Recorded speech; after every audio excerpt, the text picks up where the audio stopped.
Seção 2ª. Dos planos de benefícios de entidades fechadas. Artigo 12. Os planos de benefícios de entidades fechadas poderão ser instituídos por patrocinadores e instituidores, observado o disposto no artigo 31 desta lei complementar. Artigo 13. A formalização da condição de patrocinador ou instituidor de um plano de benefício dar-se-á, mediante convênio de adesão a ser celebrado entre o patrocinador ou instituidor e a entidade fechada, em relação a cada plano de benefícios por esta administrado e executado, mediante prévia autorização do órgão regulador e fiscalizador, conforme regulamentação do Poder Executivo.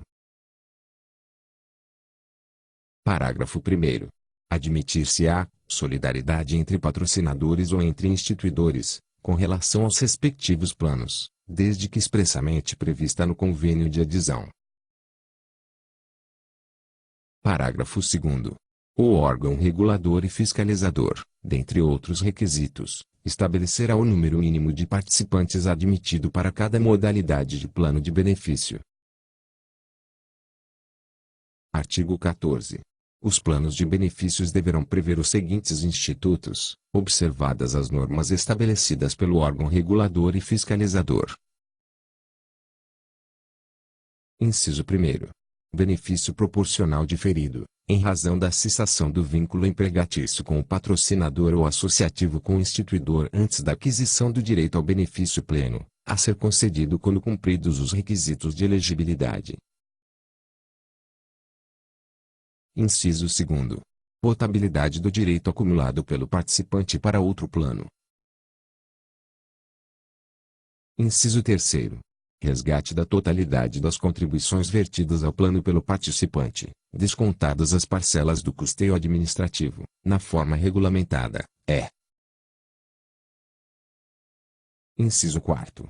Faculdade de participante manter o valor de sua contribuição e a do patrocinador, no caso de perda parcial ou total da remuneração recebida, para assegurar a percepção dos benefícios nos níveis correspondentes àquela remuneração ou em outros definidos em normas regulamentares. Parágrafo 1º. Não será admitida a potabilidade na inexistência de cessação do vínculo empregatício do participante com o patrocinador. Parágrafo 2º. O órgão regulador e fiscalizador estabelecerá período de carência para o instituto de que trata o inciso 2 deste artigo. Parágrafo 3º. Na regulamentação do instituto previsto no inciso 2 do caput deste artigo, o órgão regulador e fiscalizador observará, entre outros requisitos específicos, os seguintes. Inciso 1º.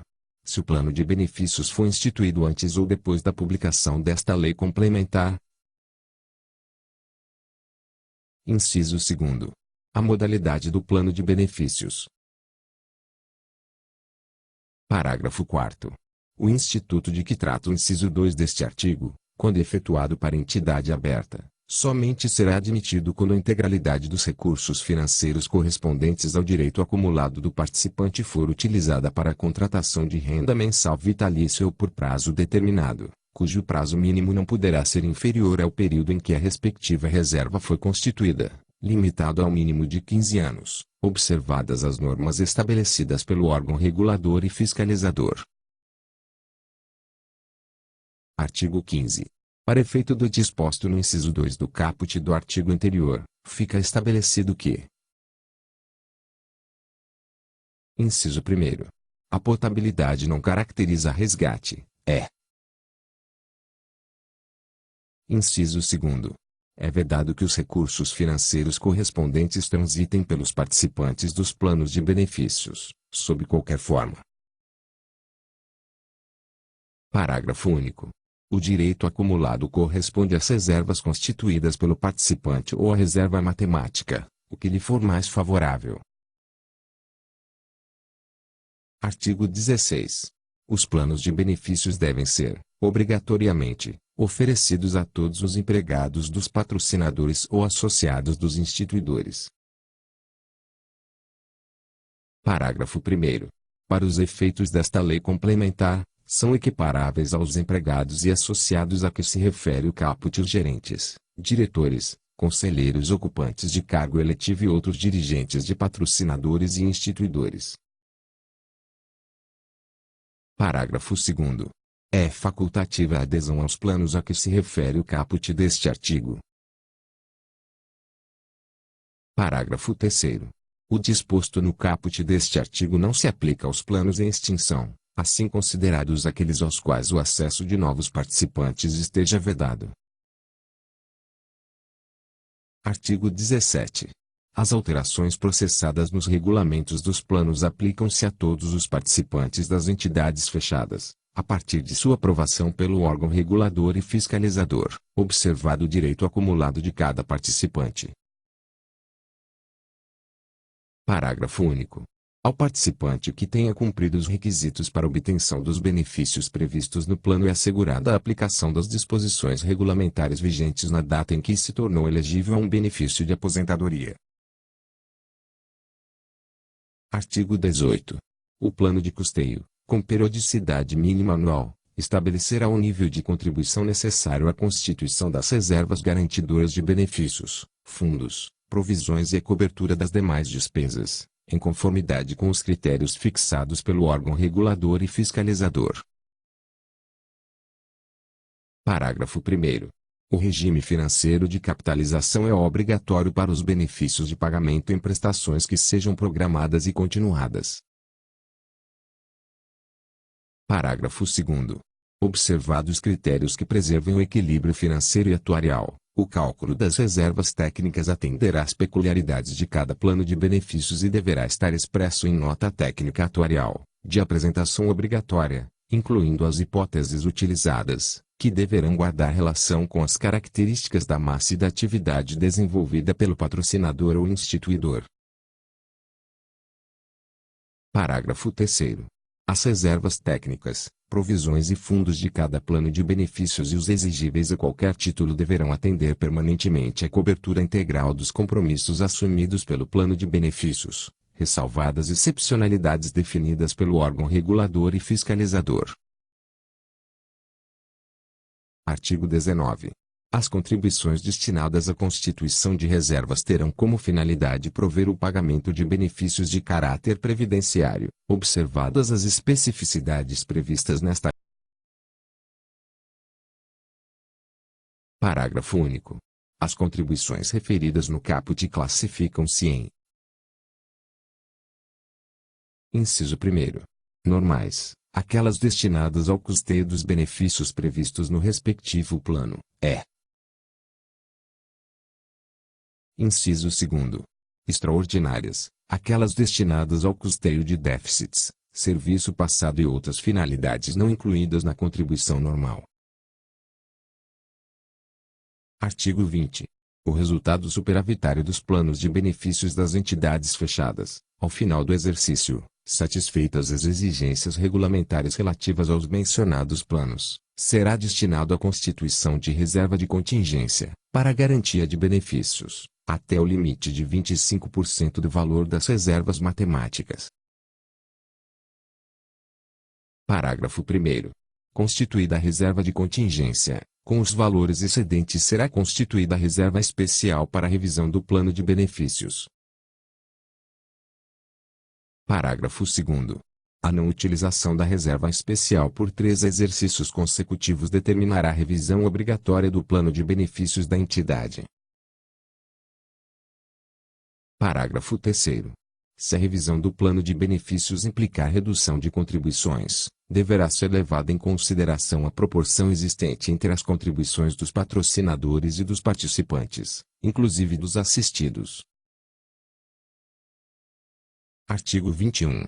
O resultado deficitário nos planos ou nas entidades fechadas será equacionado por patrocinadores, participantes e assistidos, na proporção existente entre as suas contribuições, sem prejuízo de ação regressiva contra dirigentes ou terceiros que deram causa dano ou prejuízo à entidade de previdência complementar.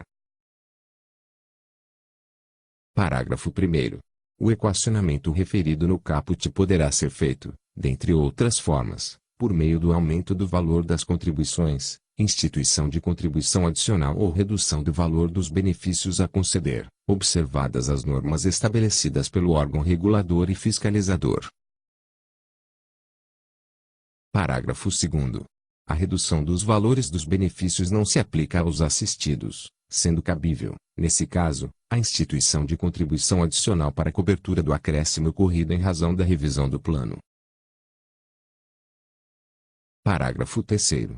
Na hipótese de retorno à entidade dos recursos equivalentes ao déficit previsto no caput deste artigo, em consequência de apuração de responsabilidade mediante ação judicial ou administrativa, os respectivos valores deverão ser aplicados necessariamente na redução proporcional das contribuições devidas ao plano ou em melhoria dos benefícios. Artigo 22. Ao final de cada exercício, coincidente com o ano civil, as entidades fechadas deverão levantar as demonstrações contábeis e as avaliações atuariais de cada plano de benefícios, por pessoa jurídica ou profissional legalmente habilitado, devendo os resultados serem encaminhados ao órgão regulador e fiscalizador e divulgados aos participantes e aos assistidos. Artigo 23. As entidades fechadas deverão manter atualizada sua contabilidade, de acordo com as instruções do órgão regulador e fiscalizador, consolidando a posição dos planos de benefícios que administram e executam, bem como submetendo suas contas a auditores independentes. Parágrafo único. Ao final de cada exercício serão elaboradas as demonstrações contábeis e atuariais consolidadas, sem prejuízo dos controles por plano de benefícios. Artigo 24. A divulgação aos participantes, inclusive aos assistidos, das informações pertinentes aos planos de benefícios dar-se-á, ao menos uma vez ao ano, na forma, nos prazos e pelos meios estabelecidos pelo órgão regulador e fiscalizador. Parágrafo único. As informações requeridas formalmente pelo participante ou assistido, para defesa de direitos e esclarecimento de situações de interesse pessoal específico deverão ser atendidas pela entidade no prazo estabelecido pelo órgão regulador e fiscalizador. Artigo 25. O órgão regulador e fiscalizador poderá autorizar a extinção de plano de benefícios ou a retirada de patrocínio, ficando os patrocinadores e instituidores obrigados ao cumprimento da totalidade dos compromissos assumidos com a entidade relativamente aos direitos dos participantes, assistidos e obrigações legais, até a data da retirada ou extinção do plano. Parágrafo único. Para atendimento do disposto no caput deste artigo, a situação de solvência econômico-financeira e atuarial da entidade deverá ser atestada por profissional devidamente habilitado, cujos relatórios serão encaminhados ao órgão regulador e fiscalizador.